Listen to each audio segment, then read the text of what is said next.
So I did not know where this fits in, but I know that you have a strict do not tweet about Star Wars policy. That is true. I'm that's under my guidelines for this year. I feel like people have talked too much about Star Wars on Twitter, and it has only brought about sadness. Well, I don't know if this extends to podcasts, but okay. One thing that's really kind of interesting and a good way to viscerally understand what's going on with the Nazca Lines, the topic of this episode, is if you remember the only good Star Wars movie, The Last Jedi. Right, I agree. There was a scene in which they were on a planet where there was like red dirt under white salt sand stuff. Yes, I believe that was Crate or something like that. Was the planet? Sure. It was proper noun. It was the planet proper noun. Yep, that's the one. Yeah, it was one of those things that you go to Wikipedia, you find out. But so there was a scene where there was this like white sand with red stuff underneath,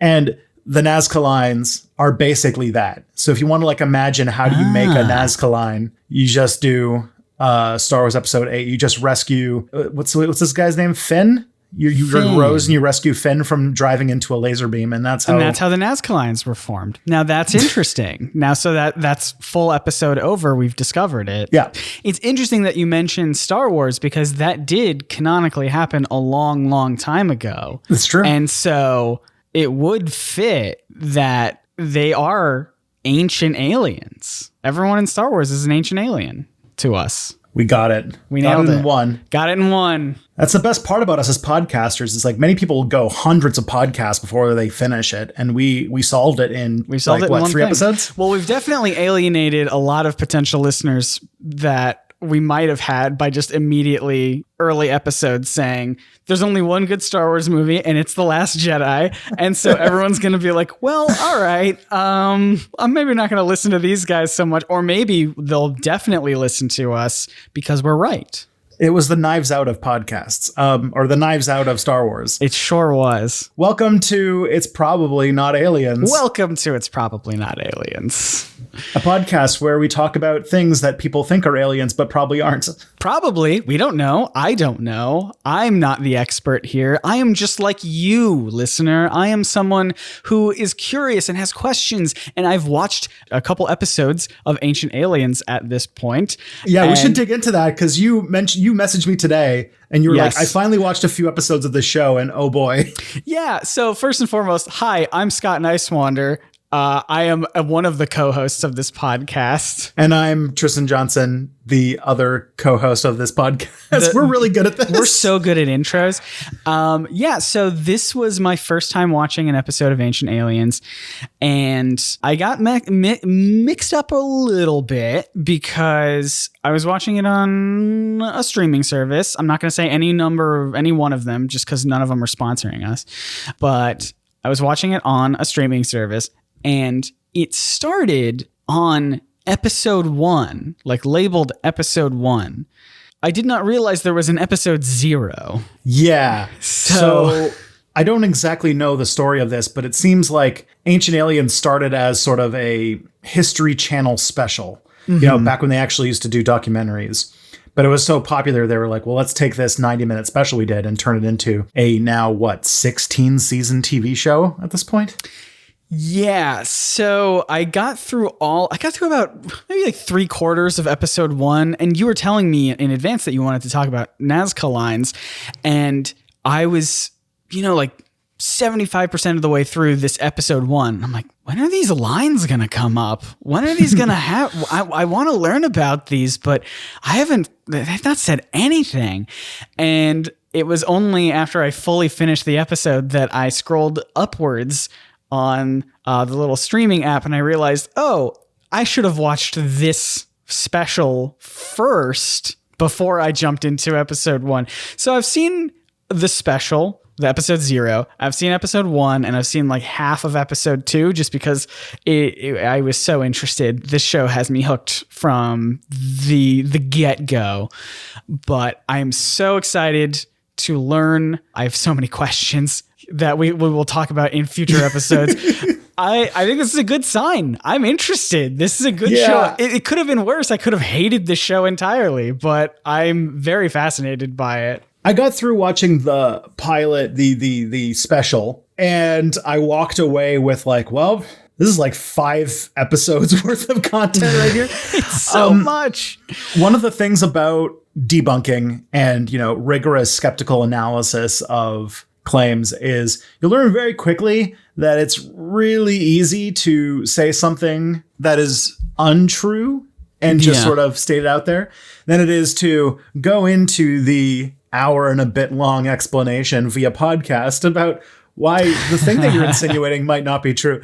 One thing that took me back is I remember watching this when I was like maybe a teenager or something, and it premiered in 2009. So early 2009. So I was 20, and I think I remember finding it interesting, but coming back to it, I was actually taken aback by how thoroughly unconvincing it is. It's wild to me how not very convincing the arguments are. It's so funny to me. They will almost undermine themselves as they're trying to convince you that it's aliens. They'll be like, now, could these people have done this just to appease some sort of God, or was it a part of their, culture? Do they have the tools to make this? Sure. But what if it was aliens though? Yeah. And it's like, okay, you have to give me something where there's no other explanation, but they're like giving these like very believable real world explanations of like, yeah, they had the technology to do it this way. Oh, but that would have taken so long. They must have had alien technology to help them. It could have done this, but it would have been really hard. It would have been really hard to do that without aliens. Yeah. So when I was watching it, I was thinking through, because I've studied a little bit about this, because I actually did a video on Step Back about ancient aliens a few years ago. And I remembered that the people that they interviewed, they have 2 regular ufologists, including one whose bona fide is that he has a radio show about UFOs. Yeah. And then they interview Eric von Daniken, who I think might be a video in and of himself. He is a unique individual. Yes. And then a lot of the arguments that came out of the first episode were focused on topics that featured in his 1968 book, Chariot of the Gods. And I was looking into this and really like digging through and seeing like things.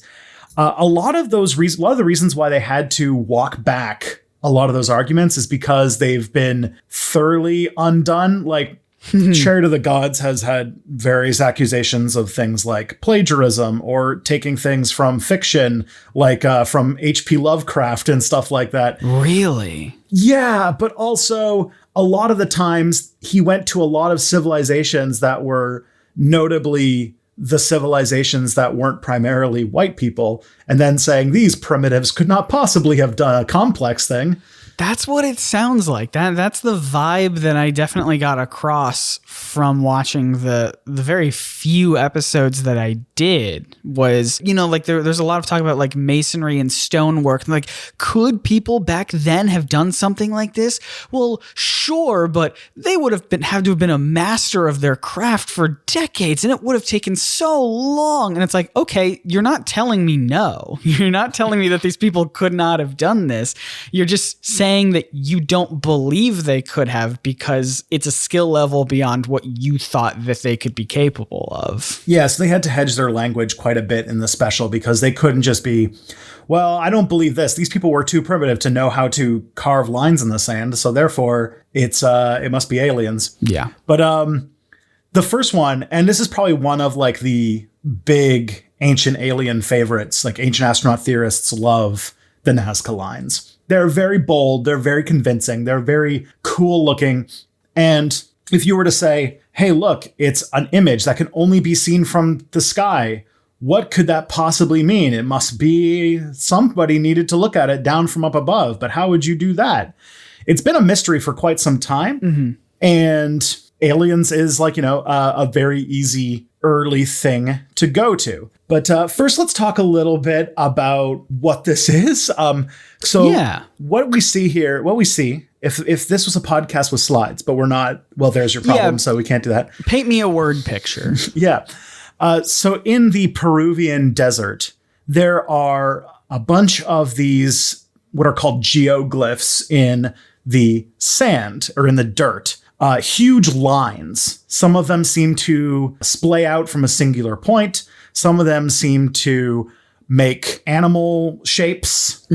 Some would, if you were looking at it and didn't realize that there was a time before airplanes, would think that it was a runway, an ancient runway, as they imply on the show. And they're really a testament to the amazing ingenuity of indigenous Americans. And if there's like one thing you're going to see over and over again in a lot of ancient astronaut theorists, is that there's a lot of diminution of just how complex and sophisticated and the artisanal mastery of all sorts of different forms of construction and infrastructure that indigenous people had before the Columbian Exchange. So this is the first place they go in the first episode. And the first thing they try to kind of draw this conclusion is that the lines are most definitely a runway for ancient airplanes. And they kind of point to something called cargo cults. What is that?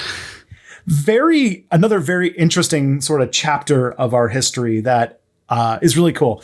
So it is sort of a general term now to describe like a belief system where the people who perform it believe that they're going to cause a more technologically advanced society to deliver them goods. The story of this, the reason why they're called cargo cults, is that in the Pacific Ocean during World War II, there were several small islands that had pre-industrial cultures on them that did not really have like a lot of communication with outsiders and didn't really have, technology as we see it today. But in the war between the United States and the Empire of Japan, a lot of these islands would have to then become makeshift staging grounds as they island hopped across the Pacific to get to Japan, which meant that people with 1940s technology started showing up, and they start showing up with their airplanes and their cargo, big crates full of, supplies and things like that. And fairly often the people who were there would give away or trade their cargo with the locals, in exchange for letting them stay on their island or just as gifts or whatnot. Yeah, of course. So this could be things like food. It could be things like medicine. And then the war abruptly ended. The soldiers left, and these sort of pseudo religions, these sort of like quasi religions, attempted to bring back the gifts given to them by the Americans. I see. So they didn't quite understand that the war was over. Like they didn't get that memo. It's like, hey, the war's over, so we're not going to be dropping in here anymore. And so they're just like, well, how do we bring them back? Yeah. And because they had a sort of pre-industrial level of technological development and, pre-science, those kinds of things, they were trying to think about like what kinds of things they would do.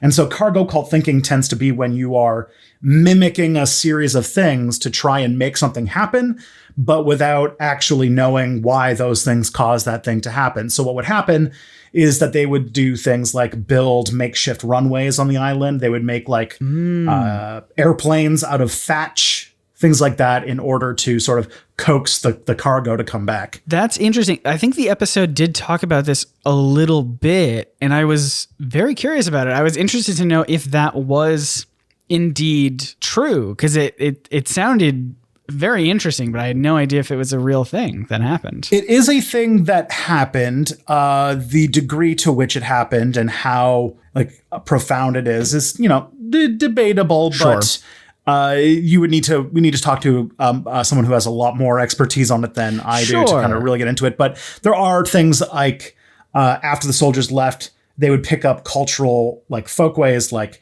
wearing military uniforms, or sometimes mimicking the dress, or things like parades or drills with wooden rifles or salvaged rifles and stuff like that, to try and almost turn the things they saw that came with supplies into rituals. So the ancient aliens people think, well, maybe the Nazca people who lived in this region were doing that. They were building runways because they got airplane cargo before. From aliens. That makes sense. And that they were doing this to try and coax them to come back because they came with all of that high technology that we have evidence of. It's like a superstition almost. It's like when I'm not a big sports fan, but I do.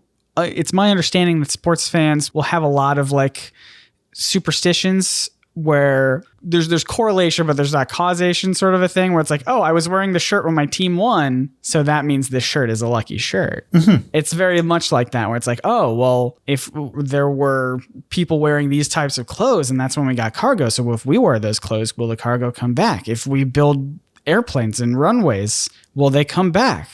We'll see. Yeah. And there's been some very interesting anthropological studies into cargo cults and things like that. But that's sort of like the setup for the Nazca Lines. Now, have you ever been to Peru? I've not been to Peru. No. Me neither. I don't think I've ever left the United States. I think I went to Canada once because I lived in Michigan for a bit. But I've also been told that if you live in Michigan and you visit Canada, that doesn't even count because it's right there. So technically, I've not even left the States. Well, Peru has a desert, and this is possibly one of the driest places in the world. There are parts of this desert where we can't really say how much rainfall they get because it has yet to rain since we started measuring things like rainfall. Oh, okay. Yeah, that's quite a desert there then, huh? Mm-hmm. Now, the region where the Nazca Lines are, not only is it bone dry. Yeah. But also the sort of setup of the topography means that there's actually not that much wind. Oh, okay. So the dirt is not very churned up. And if you're to say do something like what you would do in a desert, if you carved like a line in the sand or something like that, it would actually stay there for a long period of time. Interesting. So what this means is that the soil in the Nazca Desert has this layer of gravel on the top that's red. It's made up of rust, right? Mm-hmm. And if you carve that away, just underneath is this yellow soil. And so the yellow really shows up on the red. And so if you carve this out, you can actually make shapes pretty easily. This is like the scene from The Last Jedi. It's so good. Yeah. So these geoglyphs have been made by taking depressions on the floor of the desert, and these things have been able to be preserved for a long, long time. It's predicted that the Nazca Lines are somewhere between 1,500 and 2,500 years old. Oh boy. Yeah. And also to help with its preservation, the soil underneath the rust on top is made with or has a lot of lime in the soil, which means that when the water it does get, which is morning mist, mixes into it, it kind of hardens to make a protective layer that shields it from the wind. So this is why it doesn't erode very much.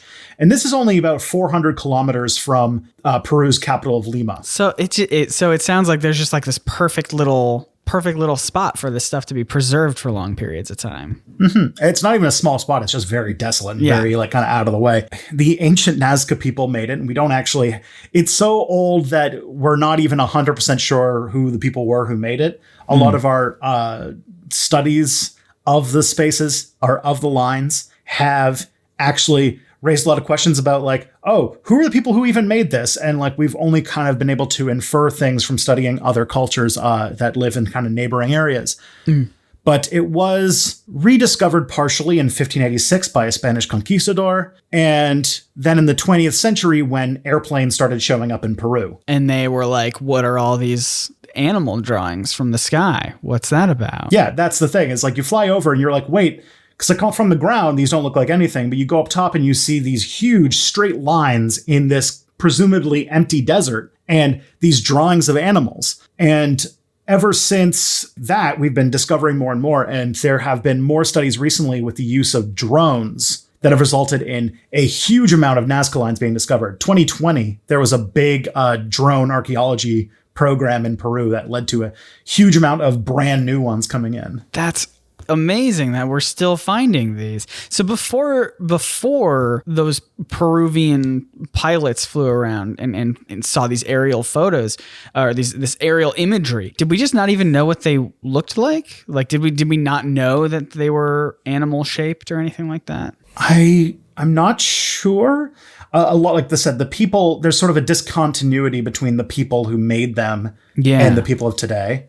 Okay. The Columbian Exchange killed a lot of people. Sure. But also, there was nobody who was or at least there's a big gap in documentation between the like 16th century and the 20th century. So it could have been that they were like, what the hell is all this stuff? Yeah, they're just like, I don't know. It's just some sort of weird lines. Who knows? And then you step back, you zoom back a little bit further. Yeah, and the big thing that leads a lot of ancient astronauts people to think that this was something to do with aliens is because of the claim that these images can only be seen from above and are therefore only visible when flying. So people have been speculating for decades about what could possibly be the purpose of these massive works. Yeah. To the point where there was one man named James Woodman who actually theorized that the Nazca people might have discovered hot air balloons to witness them. Oh, that's kind of fun. Like it was almost like a fun activity for them, like an art project where they make these and then they go up and they're like, look, it's a whole thing. You thought I was just like dragging my foot in the dirt? I was making an art. Yeah, well, it turns out that this is not really like this has been rejected because there's no evidence that the Nazca people built hot air balloons. Oh, that's sad. Woodman himself did actually make a working hot air balloon using only technology that the Nazca people would have had available to them. So now that is a fun art project. So these Nazca Lines existed for a long time. They then became popularized in the book Chariot of the Gods by Eric von Däniken. I feel like we're going to hear that name a lot. For real. He posited in his 1968 book that these figures are only visible from above, and that because you can't, see them to plan out to make them, it was impossible with the primitive technology, his words, of these people. But later on, archaeological research has shown that you could have made these with very simple planning tools, surveying equipment, and like simple things can actually be used on it to make these constructs, most of which the evidence comes from one dig site where there's been a wooden peg found in the soil that is probably like the only bit of like physical evidence we have of like the kinds of tools they use. But simple surveying tools, making little sticks in the ground, those kinds of things are probably what they used to plan out these sites before they drew them. Can I just comment on that for a second? Because that seems to be a piece of logic that has come up in a lot of the episodes that I've seen. Is they'll keep saying something like, it was impossible that they could have done this thing. Even by modern standards, it would be so hard to do. Like, it just reminds me, like, I don't know how to make a toaster, right? I couldn't do it. To me, that sounds impossible. You couldn't tell me how to start making a toaster, but that doesn't mean we don't have the technology to do it. Yeah, it would be so hard for me, a singular person, to make a toaster from start to finish, but like the technology exists, and obviously we have toasters, so it's not a hard thing to do. It's just hard for me to wrap my head around. And that's what I think about when this argument comes up in this show a lot, is they're saying like, it's impossible. Could you imagine trying to do this? And it's like, well, no, I couldn't, because I don't. Does that make sense at all? Like, it just feels like they're tapping into a mindset that is their own mindset, where it's like, well, I don't know how to, make these things. So clearly it was impossible for someone in the past to have known how to do it. Yeah. And there's also a very pervasive myth that the people of the Americas were, backwards or far behind the old world when it came to the development of technology. Yeah. For example, like there's a lot of, comments. People are like, oh, they didn't invent the wheel. They didn't do this and do that. Not really realizing that because they sort of developed on a parallel technological path to the rest of the world, they didn't develop things the same way or with the same emphasis. Right. And they did have to reinvent everything themselves because, you can't just have a discovery happen in the Middle East or China and then it can go to Europe and then the Europeans can take credit for it. Like, for example, there were Europeans who would come to what would be actually kind of close to where you are, like Virginia and stuff. Yeah.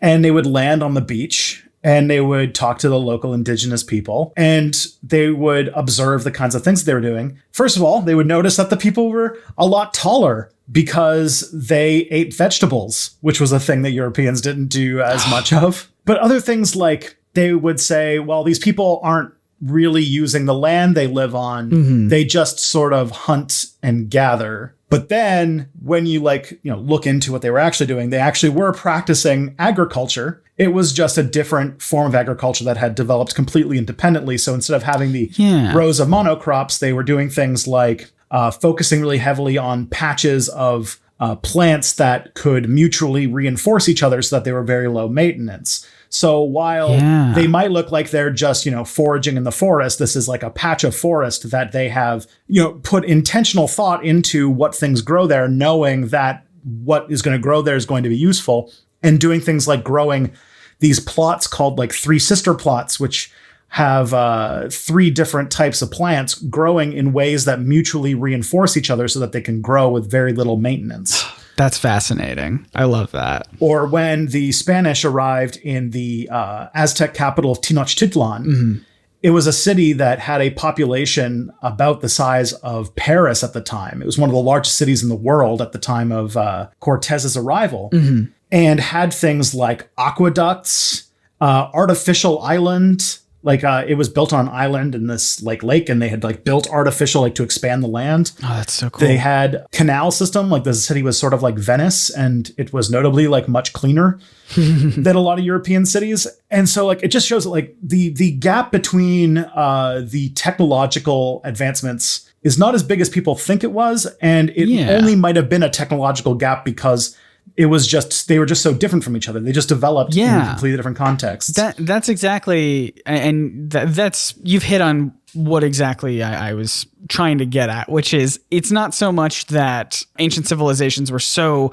it was impossible for them to build these structures and these patterns and whatever, but it's just that it's hard for us to fathom because we weren't a part of that specific culture. And so it's I'm sure they could have done it. There are reasons they could have done it. And it's just, that's just the line of thought that keeps propping up in these episodes. And it's been driving me a little batty. Yeah. And furthermore, a lot of our ideas about how these people live is based on written accounts of them after the Columbian Exchange, where diseases wiped out 90% of the population. Yeah. And so if you think about it that way, we were walking into an area, we were walking through an area where entire villages had died out, and they were living basically post-apocalyptic circumstances.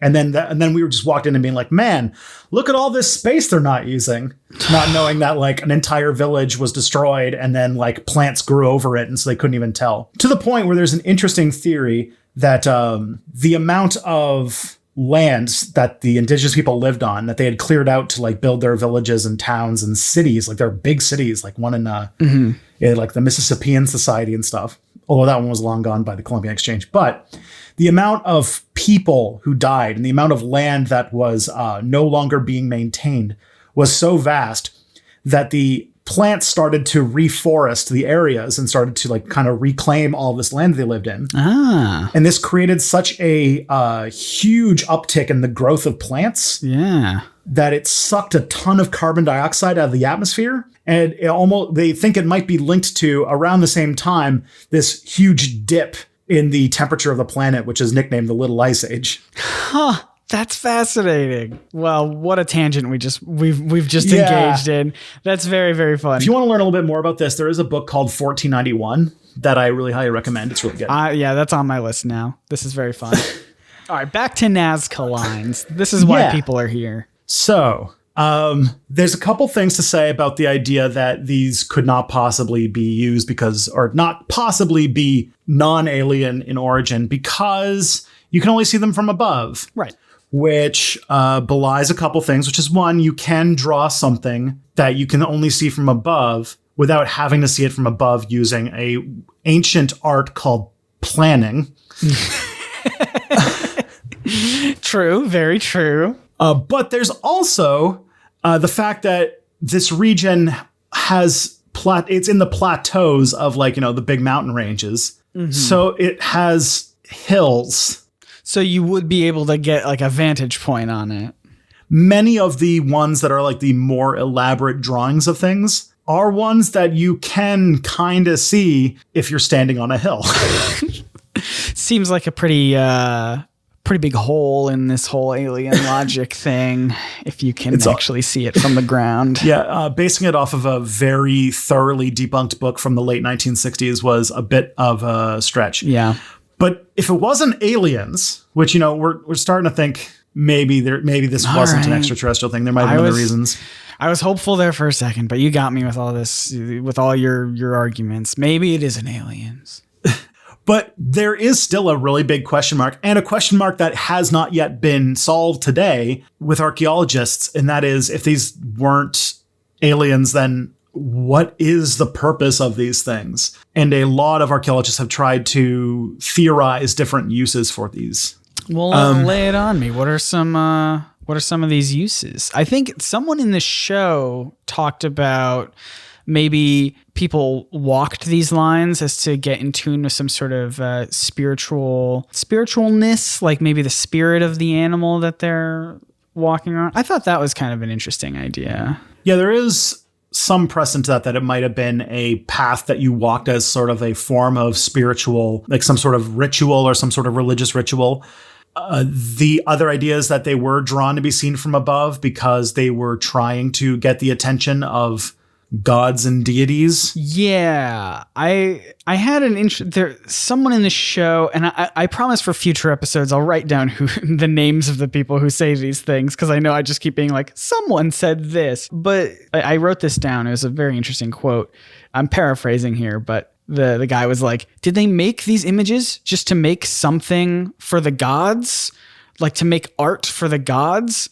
It's possible, but who are the gods to these people? As if to imply that they're aliens.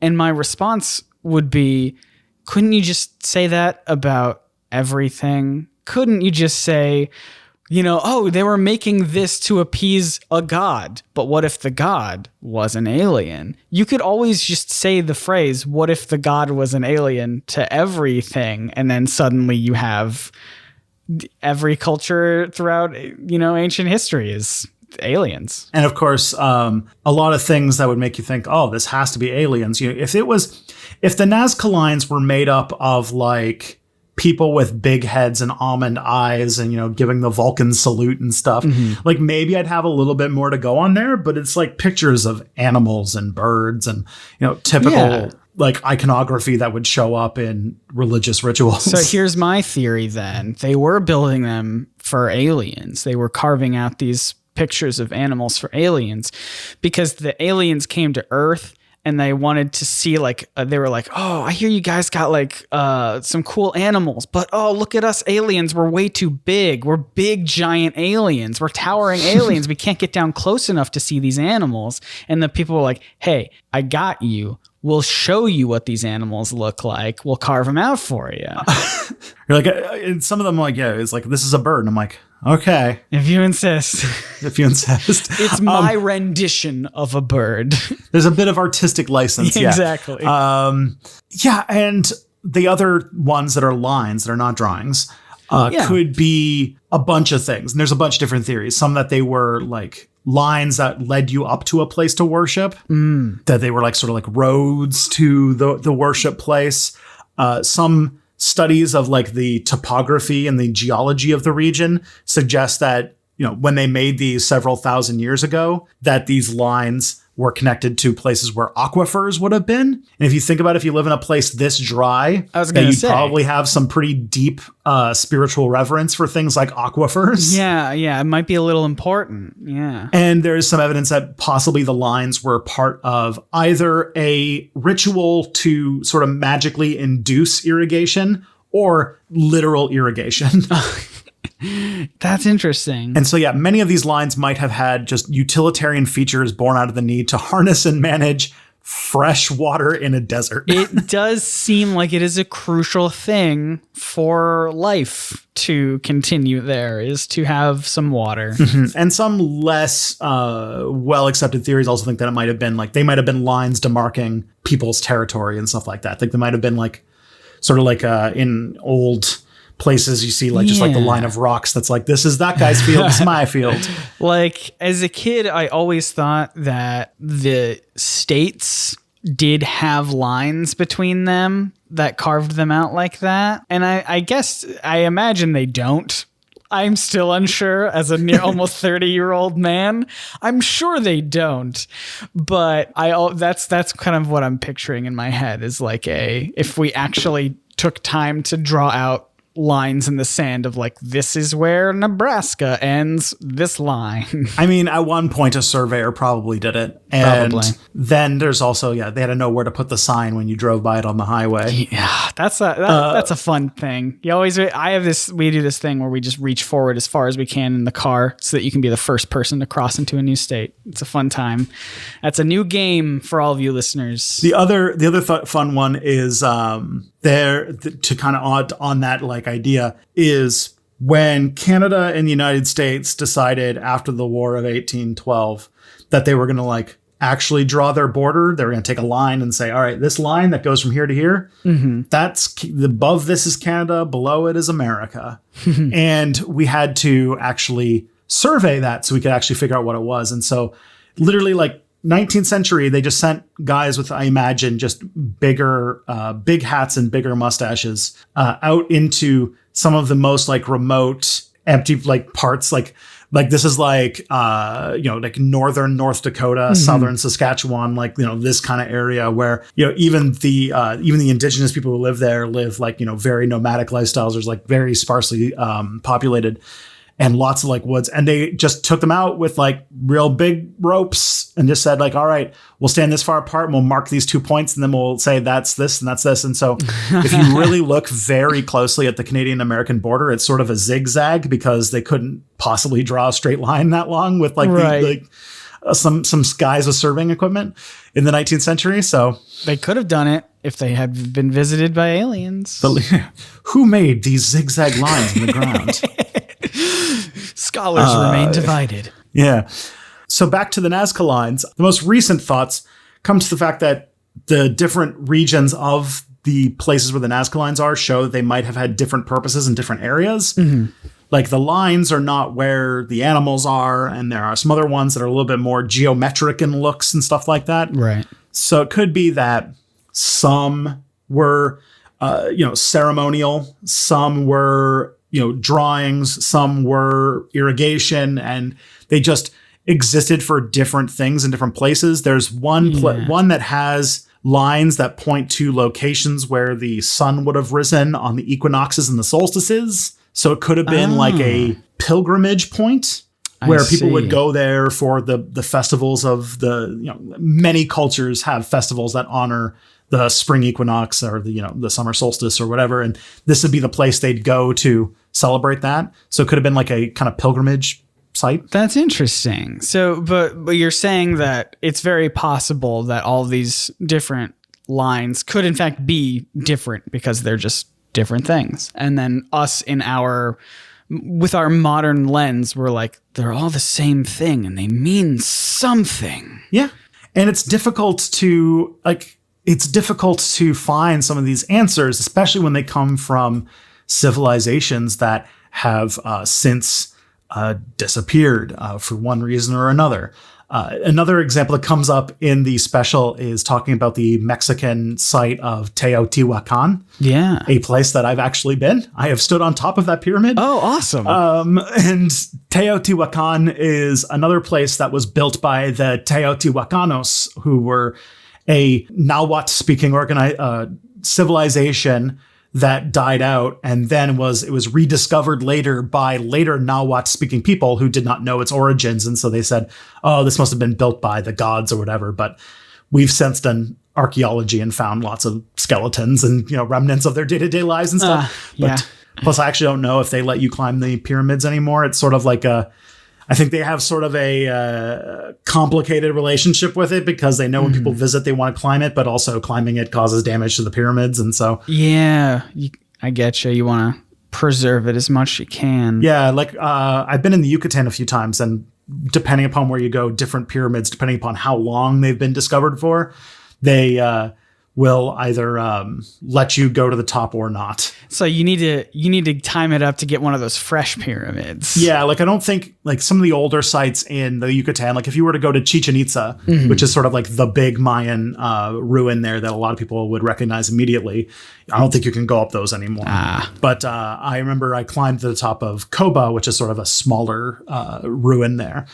And the thing is, like, it's fascinating to see, and you can like tell that like there's so much to discover about these civilizations that we don't know, because I'm getting somewhere with this. Yeah, please. Because when you climb to the top of Koba, not only are you very tired because it's a very tall thing there's no elevator. It's just very steep stairs and a rope. It's you got to work those legs. It's leg day. Oh yeah.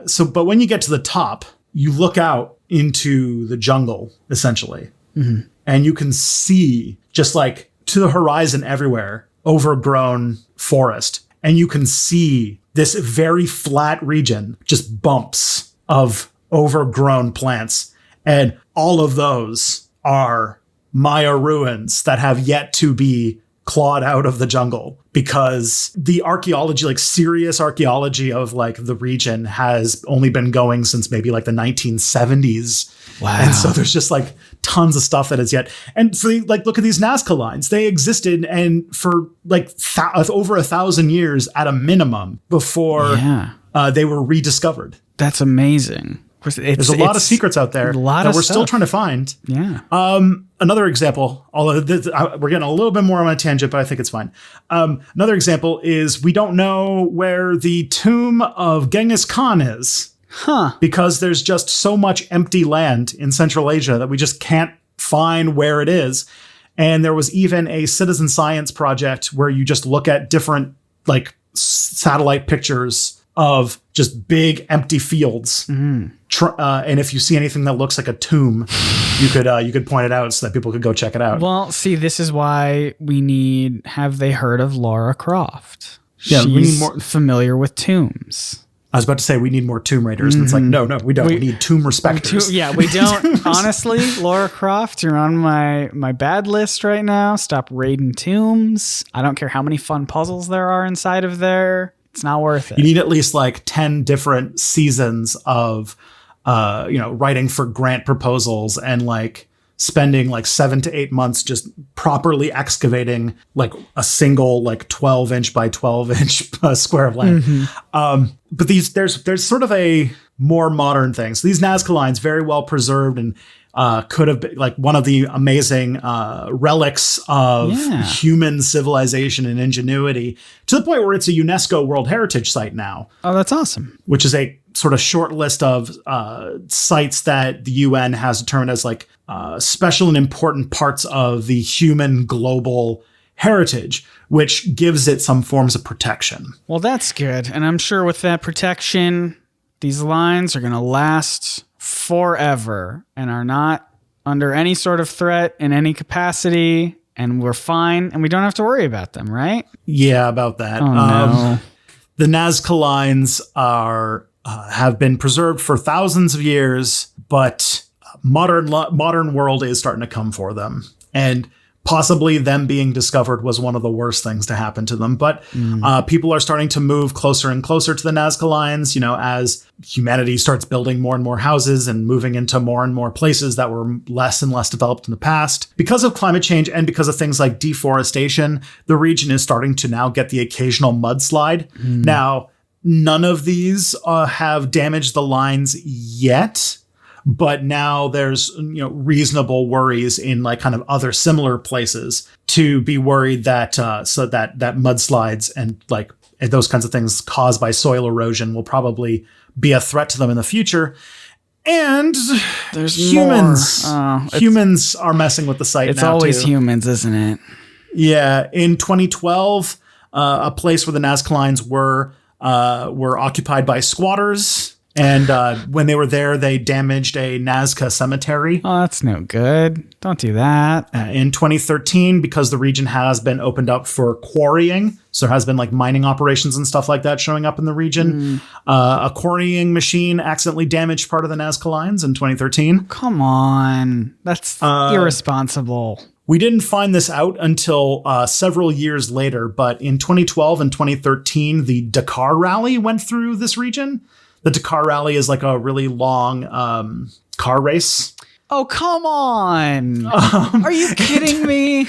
And it seems that some tire damage happened to the Nazca Lines during the Dakar Rally because it's basically a really long rally or a really long car race where you have to like navigate through rough terrain and stuff like that. So some cars must have driven through part of it. Unbelievable. Someone was like, oh, I see these lines here. Make a monkey. I'm going to make one that's like a donut. Here we go. Well, that's his thing is that they can't be seen from the ground. So it might have been that they didn't even notice. Like a lot of times, like the damage that happened in the Dakar Rally damage happened in 2012 or 2013 when the Dakar rallies happened, but we can't tell exactly when it happened because it wasn't discovered until like a decade later. Right. Or not a decade later, but it happened several years later. In 2014, this is going to be a fun one. In 2014, Greenpeace held a demonstration at the site as a sort of pro-environmentalist message. No, don't. And while they were holding the event there, they did damage one of the sites. Unbelievable. You're better than that. And in 2018, a truck driver accidentally caused damage to one of the sites by driving over it. What's with the driving? Stop driving over them. Do we not have cones set up around the Nazca Lines? Do we not have anything that's just like, hey, don't drive here? It's very far out. We might not. But like it is a region where it's very easy to do that kind of damage because, as I said, they're very fragile. They just have relied on the fact that it's an extremely stable climate there. Yeah. But this place used to be a remote and desolate location where few humans ever tread. But now human effects are showing up, and these are very vulnerable things that once destroyed cannot be remade. Yeah, I mean, just being on Ancient Aliens, I'm sure attracted a lot of people to want to go check them out and see them. Yeah, and this is one of the more depressing things is that knowledge of sites and popularity of these sites, and the Nazca Lines have a lot of their popularity due to ancient astronaut theorists, brings tourists, and there's actually like a bit of a problem. Well, maybe not now, but there is in the grand scale a bit of a problem that tourists are coming to a lot of historical sites and doing damage. Don't do that, listener. Don't do that. Don't go to a historical site to damage it. We have so much to learn still. It might not even be like vandalism and stuff like that. It's just that like some of these places just don't have the infrastructure to have lots of people show up. Yeah. Like Machu Picchu in the Andes Mountains is a very special site that has to have a lottery now to go to it because they've decided to put limits on how many people can just go and see it every year to limit the entropy that happens with just people going around and taking pictures of these ancient sites. Because tourism is becoming more of an industry. And this is going to be the problem with this podcast is we're going to talk about so many cool places that I want to go see, but now I will vow to never go see them so that we can preserve these ancient cultures. And I don't want to cause damage. I know that if I went to one of these sites, I would accidentally spill something. I would like knock something. I would spill some orange juice on something. And I'd be like, oh man, that's on me, guys. I'm sorry. And I just ruined history. And I go to the Coliseum and spoil an orange Julius. Be very on point. The best thing, though, is the Nazca Lines you could go and see safely because the best way to see them is by going to Lima and getting an airplane and flying over them. That is true. Yeah, that's a good point. Although there is something to be said about the effects that, airplane travel has on the entire planet. So maybe I will be destroying the entire planet if I do that. Okay, fair. But at least you won't be destroying that specific site. That's true. I destroyed everything equally. And so this fits a lot of different lessons we can take away from a lot of things that ancient astronaut theorists bring up. First of all, just because a thing looks like a modern thing, when a modern person looks at it, that's going to skew you to think like the fact that they thought it looked like an airport because with a modern person's view, it looks like an airport. Right. But, a person thousands of years ago who has never heard of airports, nor would they ever, would not stop to think, hey, this thing looks kind of like an airport. Maybe we should design it differently. Yeah, I mean, they just look like runways. They don't even look like airports, right? Where's your little cinnamon roll stand? You don't have that. So it's not a real airport. It's like digging in the soil and finding an ancient desiccated cinnamon roll. Now we'd be onto something. Yeah, I'd have some questions then. And on top of that, it is another case of being very dismissive about the varieties of human spirituality, ingenuity, and just the amazing things that we're capable of, especially of Indigenous Americans. Absolutely. But that is the Nazca Lines. Got it in a tight 1 hour. This was so fascinating. I feel like a lot of the stuff that we've touched on here will continue on throughout episodes. I did just want to comment really quickly. I watched, like I said, episode 1, and then I watched like the episode 0 special, and the episode, like the original special, which I think is called Chariots, Gods, and Beyond, that had way more dissenting voices than I expected. It had people there who were like, no, it's not aliens. Whereas the other episodes of Ancient Aliens that I've watched, those voices are gone. There is no voice of reason. There is just like, it's definitely aliens. And that's why we're here. That's why this podcast is here. Because now we will continue to be those more reasonable sound voices. And by we, I do mean Tristan. I am here just to learn and to have fun, exciting moments of learning about history, learning about the past, learning about ancient civilizations who are way cooler than people give them credit for. I mean, that's really the sad thing to me is you're taking credit away from these really cool ancient civilizations who are doing super rad things beyond what people think are possible, to the point where they're like, it's definitely aliens. And I think that's a shame. I think give people more credit, you know? Yeah. And next episode, we might do something about Indian Sanskrit flying machines and battles in the sky. I forgot what these are called, but I did watch this episode. I'm so excited. I have so many questions because here's the thing, right? We talk about the Nazca Lines here and we talk about how they might look like runways, but runways for what? What kinds of flying machines? We'll find out. Yep.